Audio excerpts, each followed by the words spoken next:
This channel's content is strictly for educational and informational purpose and does not endorse or promote any form of violence, harm, illegal activities, self-injuries and communal disharmony. বছর শেষে প্রাথমিক নিয়োগ দুর্নীতি মামলায় ইডির পর সক্রিয় সিবিআই এর প্রসঙ্গ নিয়ে আমরা আলোচনা করছি আর এই নিয়ে আমরা তৃণমূল কংগ্রেস নেতা কুণাল ঘোষের প্রতিক্রিয়া জানতে চেয়েছিলাম। তিনি কি বলেছেন আমাদেরকে শোনাবো।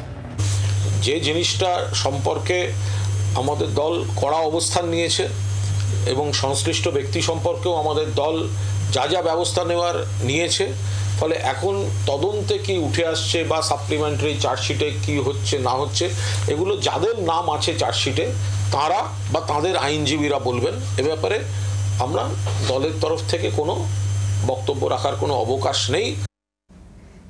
রাজস্বী, কুণাল ঘোষের বক্তব্য।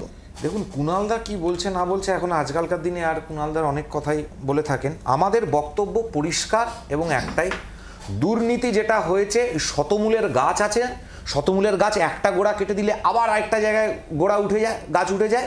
দুর্নীতি এরকমভাবে পশ্চিমবঙ্গের তৃণমূলের আমলে হয়েছে।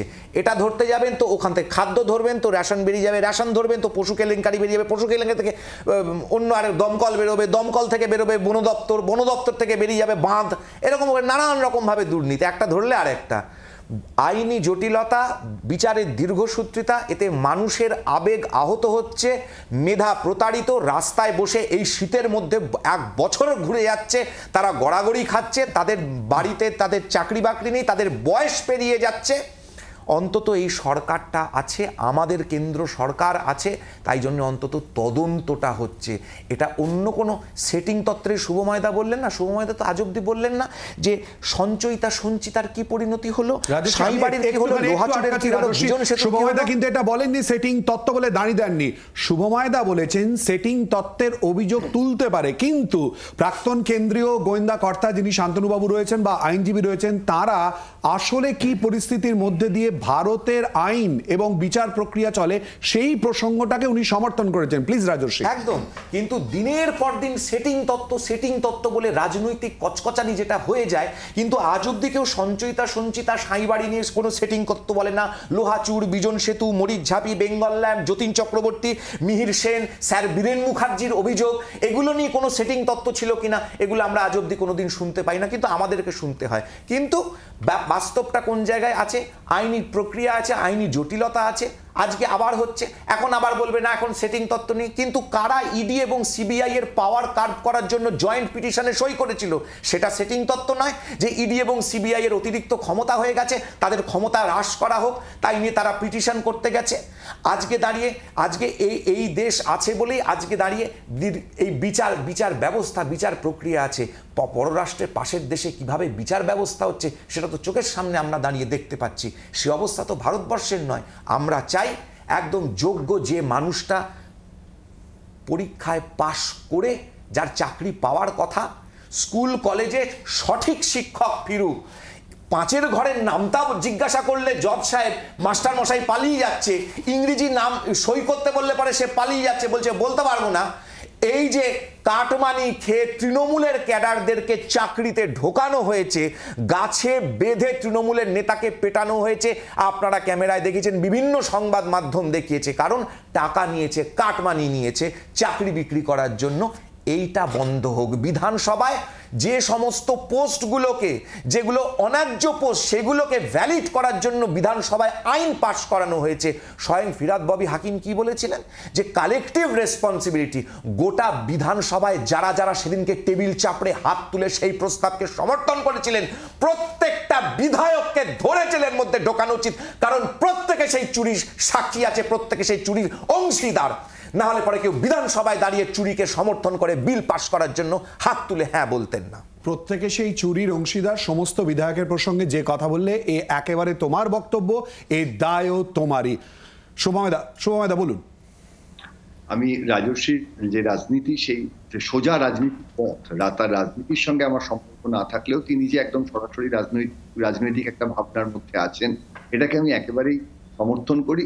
এবং দ্বিতীয়ত সেটা হচ্ছে যে সত্যি তো রাজস্বী যেটা বলেছেন যে যখন কংগ্রেস ক্ষমতায় ছিল তাদের সঙ্গে বামপন্থীদের যে সেটিং এর তত্ত্ব, আমরা সেই সেটিং তত্ত্বের সঙ্গেই আজকে বিজেপি তৃণমূলের সেটিং তত্ত্বর রাজনৈতিক ভাবনায় একটা তুলনা করার চেষ্টা করি। এবং সত্যিই তো রাজস্বী যে দলে আছেন সেই দলের মধ্যেই নিশ্চয়ই আরো অনেকে আছেন যাদের ভাবনায় তৃণমূল থেকে এমন অনেককে বিজেপিতে নিতে হয় এবং বিজেপি থেকে যারা ফেরত দিতে হয় আবার তৃণমূলে, এই ঘটনাগুলি নিশ্চয়ই রাজস্বী সমর্থন করেন না। এবং সোজা পথের যে রাজনীতি, সেই রাজনীতি যদি সঠিকভাবে চলে, অর্থাৎ তৃণমূলের সমর্থক তৃণমূল করবেন, বিজেপির সমর্থক বিজেপি করবেন, এবং তাদের মধ্যে রাজনৈতিক যে দ্বন্দ্ব, আমি মারামারি হিংসার কথা বলছি না, সেটাই থাকবে। পশ্চিমবঙ্গের রাজনীতিতে তৃণমূল এবং বিজেপির মধ্যে, যেটা আগে সত্যি সিপিএম কংগ্রেসের মধ্যে ছিল, সেটা আরো অনেক গুণে বেড়ে গিয়ে তাদের মধ্যে যে একটা মাঝামাঝি অংশ, কে তৃণমূল কে বিজেপি বোঝা যায় না যখন, তখনই সাধারণ মানুষের মনে সন্দেহটা জাগে। তাতে হয়তো ভোট কমে না, কিন্তু এই সন্দেহ বাংলার প্রতিটি রাজনীতি সচেতন মানুষের কাছে এই প্রশ্ন বারবার আসে, সত্যিই কি তৃণমূল বিজেপির মধ্যে একটা সেটিং আছে যার জন্য যদি অপরাধ হয়ে থাকে সেই অপরাধীরা শাস্তি পাচ্ছেন না এবং মানুষ চাকরিটা ফেরত পাচ্ছেন না দিনের শেষে। আজকে তো সিপিএম বা কংগ্রেস ক্ষমতায় নেই, ফলে তাদের তো চাকরি দেওয়ার আজকে ক্ষমতা নেই, ফলে আজকে প্রশ্নটা যাবে বিজেপি আর তৃণমূলের দিকেই, যাদের একজন কেন্দ্রে এবং একজন রাজ্যে ক্ষমতায় আছেন।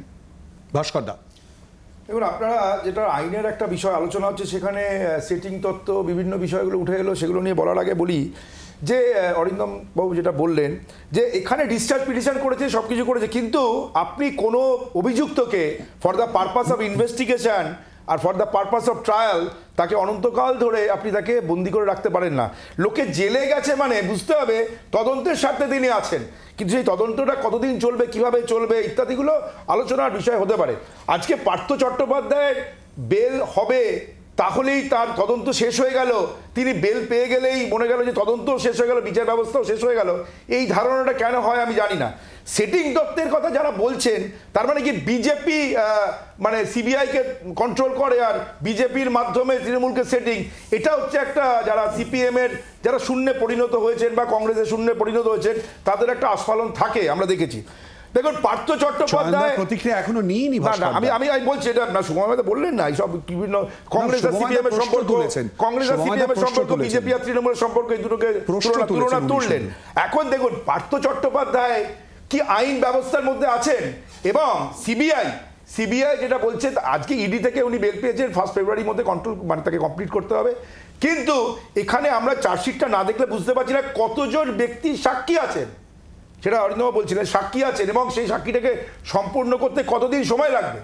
এই দীর্ঘসূত্রতা সেটা থেকেই থাকে। সিবিআই আজকে এতদিন ধরে সিবিআই তাকে গ্রেপ্তার করেছে 1 অক্টোবর, 88 দিনের মাথায়, তার আগে উনি গ্রেপ্তার হয়েছিলেন, সিবিআই গ্রেপ্তার 88 দিনের মাথায় যে চার্জশিটটা দিলেন, সেই চার্জশিটের পর ট্রায়াল হবে, ট্রায়ালের পরে সাক্ষী হবে, সব কিছু এটা হওয়ার পরে একটা বিচার ব্যবস্থার মধ্যে ঢুকবে।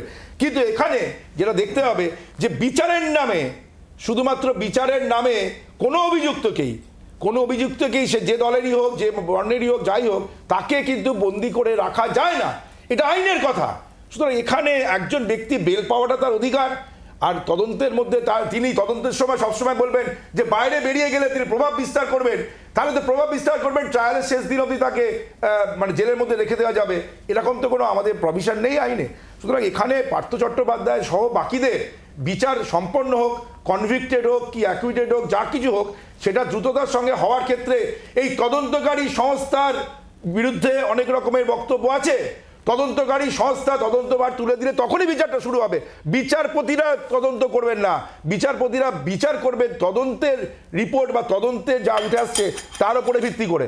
এখন এখানে বিভিন্ন সময় রাজনৈতিক লোকেরা বিভিন্ন বক্তব্য রাখেন, রাজর্ষিও বলল বিভিন্ন বক্তব্য রাখলো, এটা ঠিক যে চাকরি পাওয়ার ক্ষেত্রে একজন সঠিক ব্যক্তি পাবেন, এবং সেই সঠিক ব্যক্তি পাওয়ার ক্ষেত্রে যদি কিছু দুর্নীতি হয়ে থাকে, তার জন্য পশ্চিমবঙ্গের সমস্ত মানুষ জানতে চায় যে কি হয়েছিল, দুর্নীতি কোথায় হয়েছিল, কে তার জন্য রেসপন্সিবল ছিল।